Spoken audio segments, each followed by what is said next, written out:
Hi ಸ್ನೇಹಿತರೆ, ತಮಗೆಲ್ಲರಿಗೂ ನಮಸ್ಕಾರಗಳು. Welcome to again Swami Vivekananda study ಸೆಂಟರ್‌ಗೆ ಆತ್ಮೀಯವಾಗಿ ಸ್ವಾಗತವನ್ನು ಕೋರುತ್ತಾ, ಆದ್ಮೇಲೆ ಈಗಾಗಲೇ ಗಣಕ ವಿಜ್ಞಾನ ಶಿಕ್ಷಕರ ನೇಮಕಾತಿಗೆ ಸಂಬಂಧಪಟ್ಟಿರ್ತಕ್ಕಂಥ ಸರ್ಕಾರ ಏನ್ ಮಾಡಿದಪ್ಪ ಅಂದ್ರೆ ಕೆಲವೊಂದು ಕರಡು ನಿಯಮಗಳನ್ನ ಏನ್ ಮಾಡ್ತಾ ಇದೆ ಹೇಳ್ರಿ, ಬಿಡುಗಡೆ ಮಾಡಿದೆ. 1ರಿಂದ 8ನೇ ತರಗತಿಗೆ ಕಂಪ್ಯೂಟರ್ ಸೈನ್ಸ್ ಟೀಚರ್ ಅಂತಂದು ಏನ್ ಮಾಡ್ತಾ ಇದೆಪ್ಪ ಅಂದ್ರೆ ಹೊಸ ಒಂದು ಕೆಡರನ್ನ ಕ್ರಿಯೇಟ್ ಮಾಡಿ ನೇಮಕಾತಿಯನ್ನ ಪರೀಕ್ಷೆ ಮೂಲಕ ಏನ್ ಮಾಡ್ತಾ ಇದೆಪ್ಪ ಅಂದ್ರ ತೆಗೆದುಕೊಳ್ಳುವಂತ ಒಂದು ಸೂಚನೆಯನ್ನ ಕೊಡ್ತಾ ಇದೆ. ಆದ್ಮೇಲೆ ಸರ್ಕಾರ ಈಗಾಗಲೇ 1ರಿಂದ 8ನೇ ತರಗತಿಯಲ್ಲಿ ಕೆಲವೊಂದು ಕಡೆ KPS ಸ್ಕೂಲ್‌ಗಳು ಸ್ಟಾರ್ಟ್ ಆಗಿದಾವೆ. ಕರ್ನಾಟಕ ಪಬ್ಲಿಕ್ ಸ್ಕೂಲ. ಅಲ್ಲಿ ಕಂಪ್ಯೂಟರ್ ಸಬ್ಜೆಕ್ಟ್ ಟೀಚರ್ ಬೇಕಾಗಿರೋದ್ರಿಂದ ಇದು ಒಂದು ಹೊಸ ನೇಮಕಾತಿ ಅಂತಾನೆ ಹೇಳ್ಬೋದು. ಬನ್ನಿ ಇದ್ರ ಬಗ್ಗೆ ಏನೆಲ್ಲಾ ಕರಡು ನಿಯಮಗಳು ಇದಾವೆ ಅನ್ನೋದನ್ನ ನೋಡೋದಾದ್ರೆ, ಇಲಾಖೆದವರು ಶಾಲಾ ಶಿಕ್ಷಣ ಮತ್ತು ಸಾಕ್ಷರತೆ ಇಲಾಖೆದಿಂದ 29/6ಕ್ಕೆ ಏನಾಗಿದೆಪ್ಪ ಅಂದ್ರೆ ಇದು ಪ್ರಕಟಣೆ ಆಗಿದೆ. ಬನ್ನಿ ಹುದ್ದೆ ವಿವರ ವಿಶೇಷವಾಗಿ ಗಣಕ ವಿಜ್ಞಾನ ಶಿಕ್ಷಕರು ಅಂತನೂ ಕರಿತಾ ಇದ್ದೇವೆ, ಕಂಪ್ಯೂಟರ್ ಸೈನ್ಸ್ ಟೀಚರ್ ಅಂತನೂ ಕರಿತಾ ಇದ್ದೇವೆ. ಇದು ಎಕ್ಸಾಮ್ ಮೂಲಕ ಏನ್ ಮಾಡ್ತಾ ಇದೆಪ್ಪ ಅಂದ್ರೆ ನೇಮಕಾತಿಯನ್ನ ನಡೆಸ್ತಾ ಇದೆ. ವೇತನ ಶ್ರೇಣಿ ಬೇಸಿಕ್ ಏನಿದೆಪ್ಪ ಅಂದ್ರೆ 420 ರೂಪಾಯಿದಿಂದ ಏನಾಗ್ತದೆ ಬೇಸಿಕ್ ಪೇಮೆಂಟ್ ಸ್ಕೇಲ್ ಸ್ಟಾರ್ಟ್ ಆಗ್ತಾ ಇದೆ ಇದು. ಬನ್ನಿ ಹಾಗಾದ್ರೆ ಈ ಹುದ್ದೆಗೆ ಏನೆಲ್ಲ ಅರ್ಹತೆಗಳು ಇರಬೇಕು ಅನ್ನೋದನ್ನ ನಿಯಮದಲ್ಲಿ ತಿಳಿಸ್ತಾ ಇದೆ ನೋಡೋದಾದ್ರೆ, ಪ್ರಮುಖವಾಗಿ ಕಂಪಲ್ಸರಿ ಅಭ್ಯರ್ಥಿ ಯಾವ್ದಾದ್ರು ಒಂದು ಇದರಲ್ಲಿ ಯಾವ್ದಾದ್ರು ಒಂದು ಅಂದ್ರ ಡಿಗ್ರಿಯಲ್ಲಿ ಕಂಪ್ಯೂಟರ್ ಸೈನ್ಸ್ ಅನ್ನ ಆಪ್ಷನಲ್ ಆಗಿ ಏನ್ ಮಾಡಿರ್ಬೇಕಪ್ಪ ಅಂದ್ರೆ ಓದಿರ್ಬೇಕಾಗ್ತಾ ಇದೆ. ಆಪ್ಷನಲ್ ಆಗಿ ಜೊತೆಗೆ BCA ಕಂಪ್ಯೂಟರ್ ಅಪ್ಲಿಕೇಶನ್ ಓದಿದ್ರು ಸಹಿತ ಅವಕಾಶಗಳನ್ನ ಕೊಡ್ತಾ ಇದ್ದಾರೆ. ಆ ನೋಡಿ, ಬ್ಯಾಚುಲರ್ ಆಫ್ ಇನ್ಫಾರ್ಮೇಶನ್ ಟೆಕ್ನಾಲಜಿಯಲ್ಲಿ ಸಹಿತ ಕಂಪ್ಯೂಟರ್ ಸೈನ್ಸ್ ಇತ್ತಂದ್ರೆ ಅವ್ರಿಗೂ ಸಹಿತ ಅವಕಾಶ ಇದೆ. ಇನ್ನ ಬಿ ಬ್ಯಾಚುಲರ್ ಆಫ್ ಇಂಜಿನಿಯರ್‌ನಲ್ಲಿ ಸಹಿತ ಕಂಪ್ಯೂಟರ್ ಸೈನ್ಸ್ ಅನ್ನ ಕಲ್ತಿದ್ರಂದ್ರೆ ಅವರಿಗೂ ಅವಕಾಶ ಇದೆ.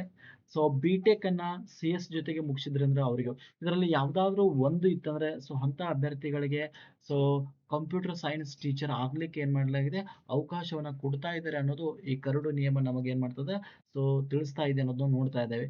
ಬನ್ನಿ ಹಾಗಾದ್ರೆ ಕೆಲವೊಂದು ವಿನಾಯಿತಿಗಳನ್ನು ಸಹಿತ ಕೊಡ್ತಾ ಇದೆ ಈ ಒಂದು ಕರಡು ನಿಯಮದಲ್ಲಿ. ಹಾಗಾದ್ರೆ ಏನು ವಿನಾಯಿತಿಗಳು? ವಿನಾಯಿತಿಯನ್ನ ಯಾಕೆ ಕೊಡ್ತಾ ಇದ್ದಾರೆ? ಆಲ್ಮೋಸ್ಟ್ ಎಲ್ಲಾ ಕಡೆಗೆ BSc ಕಂಪ್ಯೂಟರ್ ಸೈನ್ಸ್ ಟೀಚರ್ ಇದ್ದಾರೆ. ಪ್ರೈವೇಟ್‌ದಲ್ಲಿ ಆಗಿರ್ಬೋದು, ಕೆಲವೊಂದು ಅಭ್ಯರ್ಥಿಗಳು ಮುಗಿಸಿದ್ದಾರೆ. ಬಟ್ ಆದ್ರೂ ಸಹಿತ ಯಾಕೆ ವಿನಾಯಿತಿಯನ್ನು ಕೊಡ್ತಾ ಇದೆ ನೋಡೋದಾದ್ರೆ, ಹೆಚ್ಚಿಗೆ ಅಭ್ಯರ್ಥಿಗಳು ಇಲ್ಲದೇ ಇರುವಂತ ಒಂದು ಕಾರಣಕ್ಕಾಗಿ ಕೊಡ್ತಾ ಇದೆ. ಬಟ್ ಕಂಪಲ್ಸರಿ ಕಡ್ಡಾಯವಾಗಿ SLC ಮತ್ತು PUCಯಲ್ಲಿ ಕಂಪಲ್ಸರಿ ಏನಾಗಿರ್ಬೇಕಪ್ಪ ಅಂದ್ರ ಕನ್ನಡ ಸಬ್ಜೆಕ್ಟ್ ಅನ್ನ ಕಲ್ತಿರ್ಬೇಕು ಅನ್ನೋದು ಹೇಳ್ತಾ ಇದ್ದಾರೆ. ಅದು ಫಸ್ಟ್ ಲ್ಯಾಂಗ್ವೇಜ್ ಆಗಿರ್ಬೇಕು ಅಥವಾ ಸೆಕೆಂಡ್ ಲ್ಯಾಂಗ್ವೇಜ್ ಆಗಿರ್ಬೇಕು. ಫಸ್ಟ್ ಅಥವಾ ಸೆಕೆಂಡ್ ಲ್ಯಾಂಗ್ವೇಜ್‌ನಲ್ಲಿ ಏನಾಗಿರ್ಬೇಕಂದ್ರೆ ಕಂಪಲ್ಸರಿ ಕನ್ನಡವನ್ನ ಕಲ್ತಿರ್ಬೇಕು. ಇಲ್ಲಿ ಇಂಗ್ಲಿಷು, ಹಿಂದಿ ಇತ್ತಂದ್ರೆ ಅವ್ರಿಗೆ ಅವಕಾಶ ಇರುವುದಿಲ್ಲ, ನೆನ್ಪಿಟ್ಕೋರಿ. ಹೌದಾ? ಹಾಗಾಗಿ ಕಂಪಲ್ಸರಿ ಅವ್ರು ಹೇಳ್ತಾರೆ SLC ಮತ್ತು PUCಯಲ್ಲಿ ಪ್ರಥಮ ಅಥವಾ ದ್ವಿತೀಯ ಭಾಷೆ ಕನ್ನಡವನ್ನ ಕಡ್ಡಾಯವಾಗಿ ಓದಿರ್ತಕ್ಕದ್ದು. ಅಂದ್ರೆ compulsory must and should SLC ಮತ್ತು PUCಲಿ ಕನ್ನಡ ಲ್ಯಾಂಗ್ವೇಜ್ ಫಸ್ಟ್ ಆಗಿರ್ಬೇಕು ಅಥವಾ ಸೆಕೆಂಡ್ ಲ್ಯಾಂಗ್ವೇಜ್ ಕಂಪಲ್ಸರಿ ಇರಲೇಬೇಕು ಅನ್ನೋದು ಹೇಳ್ತಾ ಇದೆ. ಇನ್ನ ಕೆಲವೊಂದು ವಿನಾಯಿತಿಗಳನ್ನ ನೋಡೋದಾದ್ರೆ, ಒಂದು ವೇಳೆ ನೀವು ಏನಾದ್ರು ನೇಮಕಾತಿಯಲ್ಲಿ ಸೆಲೆಕ್ಷನ್ ಆದ್ರೆ ಅಂದ್ರೆ ನೇಮಕಾತಿಯಲ್ಲಿ ಪರೀಕ್ಷೆ ಬರೆದು ಸೆಲೆಕ್ಷನ್ ಆದ್ರಂದ್ರೆ ನಿಮಗೆ B.Ed ಪದವಿ ಕಂಪಲ್ಸರಿಯನ್ನ ಮುಗಿಸ್ಬೇಕು. ಅದು 5 ವರ್ಷ ನಿಮಗೆ ಸಡಿಲಿಕೆಯನ್ನ ಕೊಡ್ತಾ ಇದೆ ಅನ್ನೋದು ಹೇಳ್ತಾ ಇದೆ. 5 ವರ್ಷದಲ್ಲಿ ನೇಮಕಾತಿಯಾಗಿ 5 ವರ್ಷದ ಒಳಗಡೆ ನೀವೇನ್ ಮಾಡ್ಬೇಕು, B.Ed ಅನ್ನ ಕಂಪ್ಲೀಟ್ ಮಾಡ್ಕೋಬೇಕು ಅನ್ನೋದು ರೂಲ್ಸ್ ಇದೆ. ಬಟ್ ನಿಮಗೆ ಯಾವ್ದಾದ್ರು ಒಂದು ನೋಡಿ, ಈಗಾಗಲೇ ನಾನು ಹೇಳಿದೆ ಇದರಲ್ಲಿ ಯಾವ್ದಾದ್ರು ಒಂದು ನೀವು ಅರ್ಹತೆ ಇದ್ರೆ ನೀವು ಏನ್ ಮಾಡ್ಬೋದು, ಎಕ್ಸಾಮ್ ಅಟೆಂಡ್ ಆಗ್ಬೋದು, ಅಪ್ಲಿಕೇಶನ್ ಹಾಕ್ಬೋದು, ಎಕ್ಸಾಮ್ ಅನ್ನ ಅಟೆಂಡ್ ಆಗ್ಬೋದು. ಆದರೆ B.Ed ಇಲ್ಲದೇ ಇದ್ರು ಸಹಿತ ಅಪ್ಲಿಕೇಶನ್ ಹಾಕ್ಬೋದು. ಬಟ್ B.Ed ಅನ್ನ ನೀವು ಏನಾದ್ರು ನೇಮಕಾತಿಯಲ್ಲಿ ಸೆಲೆಕ್ಟ್ ಆದ್ರೆ ಅಂದ್ರೆ 5 ವರ್ಷ ನೀವು ಜಾಬ್ ಮಾಡ್ತಾನೆ ಏನ್ ಮಾಡ್ಬೇಕಪ್ಪ ಅಂದ್ರ NCT ಇಂದ ಮಾನ್ಯತೆ ಪಡೆದಿರ್ತಕ್ಕಂಥ ಯಾವ್ದಾದ್ರು ಒಂದು ಸಂಸ್ಥೆ ಮೂಲಕ B.Ed ಅನ್ನ 5 ವರ್ಷದ ಒಳಗಾಗಿನೇ ಏನ್ ಮಾಡ್ಬೇಕಪ್ಪ ಅಂದ್ರ ಕಂಪಲ್ಸರಿ ಅದನ್ನ ಪಡಿಬೇಕು ಅನ್ನೋದು ರೂಲ್ಸ್ ಇದೆ. ಇನ್ನೊಂದು ಷರತ್ತನ್ನ ಹಾಕ್ತಾ ಇದ್ದಾರೆ, ಏನಪ್ಪಾ ಅಂತರ ಅರ್ಹತೆ ನೇಮಕಾತಿ ಏನ್ ನೀವು ಆಗ್ತದಲ್ಲ, ನೇಮಕಾತಿ ಆದ 5 ವರ್ಷದ ಒಳಗಡೆ ಏನಾಗ್ಬೇಕಪ್ಪ ಅಂದ್ರ TETನು ಸಹಿತ ಕಡ್ಡಾಯವಾಗಿ ಪಾಸ್ ಮಾಡ್ಬೇಕು ಅನ್ನುವಂತ ಪರೀಕ್ಷೆಯನ್ನ ಕೊಡ್ತಾ ಇದ್ದಾರೆ. ಅಂದ್ರೆ ಅರ್ಹತೆ ಒಂದು ಷರತ್ತನ್ನ ಕೊಡ್ತಾ ಇದೆ. ಹಾಗಾಗಿ 2 ಅವಕಾಶಗಳು ಬಹಳಷ್ಟಿದೆ. ನೋಡಿ, ಯಾರೆಲ್ಲ BCA ಮುಗಿಸಿದಾರೋ, ಯಾರೆಲ್ಲ BScದಲ್ಲಿ CS ಅನ್ನ ತೆಗೆದುಕೊಂಡಿದ್ದಾರೆ, BAಯಲ್ಲಿ CS ಅನ್ನ ಯಾರು ತೆಗೆದುಕೊಂಡಿದ್ದಾರೆ, BAಯಲ್ಲಿ ಯಾರಾದ್ರು BITಯಲ್ಲಿ ಯಾರಾದ್ರು CS ಅನ್ನ ತೆಗೆದುಕೊಂಡಿದಾರಲ್ಲ, ಅವರಿಗೆ ಒಂದು ಉತ್ತಮ ಅವಕಾಶವನ್ನ ಸರ್ಕಾರ ಮಾಡಿಕೊಡ್ತಾ ಇದೆ. KPSC ಶಾಲೆಗಳಲ್ಲಿ ಕಂಪ್ಯೂಟರ್ ಟೀಚರ್ ಆಗಿ ವರ್ಕ್ ಮಾಡ್ತಾ ಇದ್ದಾರೆ. ಅವರು 1ರಿಂದ 8ನೇ ತರಗತಿ ಎಲ್ಲಾ ತರಗತಿಗಳಿಗೆ ಕಂಪ್ಯೂಟರ್ ಶಿಕ್ಷಣ ಬರ್ತಾ ಇದೆ. ಅದನ್ನು ಬೋಧಿಸಲು ಈ ಒಂದು ಹೊಸ ನೇಮಕಾತಿ, ಹೊಸ ವೃಂದವನ್ನ ಸರ್ಕಾರ ಏನ್ ಮಾಡ್ತಾ ಇದೆ, ಒಂದು ಹೊಸದಾಗಿ ಏನ್ ಮಾಡ್ತಾ ಇದೆಪ್ಪ ಅಂದ್ರೆ ರೆಡಿ ಮಾಡ್ತಾ ಇದೆ ಅನ್ನೋದು ನೋಡ್ತಾ ಇದ್ದೇವೆ. ಹಾಗಾದ್ರೆ ಇದಕ್ಕೆ ಏನಾದ್ರು ನಿಮಗೆ ಸಂಶಯಗಳಿದ್ರೆ ದಯವಿಟ್ಟು ತಾವೇನ್ ಮಾಡ್ಬೋದು, ಆಕ್ಷೇಪಣೆಯನ್ನ ಸಲ್ಲಿಸಬಹುದು. 7 ದಿನಗಳ ಒಳಗಾಗಿ ಏನ್ ಮಾಡ್ಬೇಕು ಅಂದ್ರೆ ಅರ್ಜಿಯನ್ನ ಹಾಕ್ಬೇಕು. ದಯವಿಟ್ಟು ಒಂದು ರಿಕ್ವೆಸ್ಟ್ ಏನಪ್ಪಾ ಆತರ ಅರ್ಜಿ ಹಾಕೋರಿಗೆ ಒಂದು ರಿಕ್ವೆಸ್ಟ್ ಇದೆ.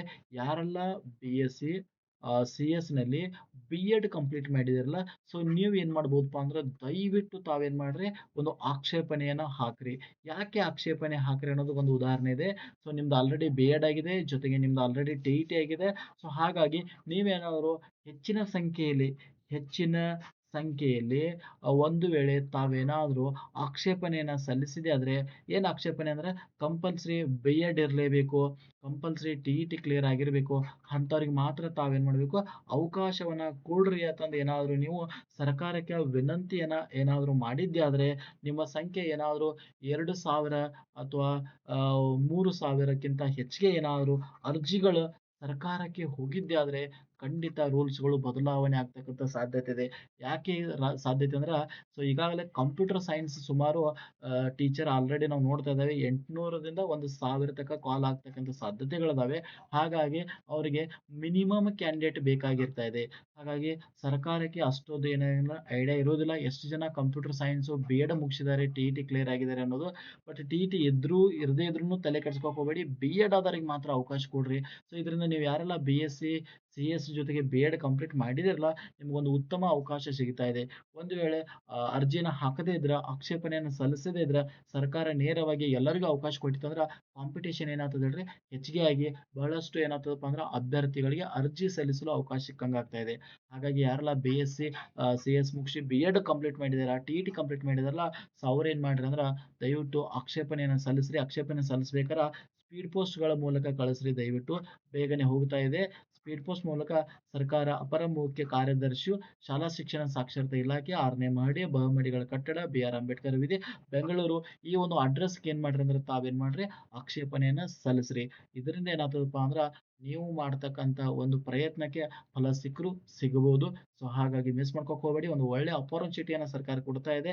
ಯಾರೆಲ್ಲ ಬಿ.ಎಡ್ ಮಾಡಿದಿರಲ್ಲ, ಸೊ ನಿಮಗೆ. ಓಕೆ. ಎಸ್, ಖಂಡಿತವಾಗಿ ಆಗ್ತಿರುತ್ತೆ ಅನ್ಕೊಂಡಿದ್ದೀನಿ. ಈ ವಿಡಿಯೋದ ಡಿಸ್ಕ್ರಿಪ್ಷನ್‌ನಲ್ಲಿ ಕಂಪ್ಯೂಟರ್ ಸೈನ್ಸ್ ಅಭ್ಯರ್ಥಿಗಳಿಗೇನೆ ಒಂದು ಹೊಸ ವಾಟ್ಸಾಪ್ ಗ್ರೂಪನ್ನು ರೆಡಿ ಮಾಡಿದ್ದೇವೆ. ಅಲ್ಲಿ ನಿಮಗೆ ಆಕ್ಷೇಪಣೆ ಸಲ್ಲಿಸಲು ಕೆಲವೊಂದು ಮಾಹಿತಿಯನ್ನು ಕೊಡುವಂಥ ವ್ಯವಸ್ಥೆಯನ್ನು ಸಹಿತ ನಾವು ಮಾಡ್ತಾ ಇದ್ದೇವೆ.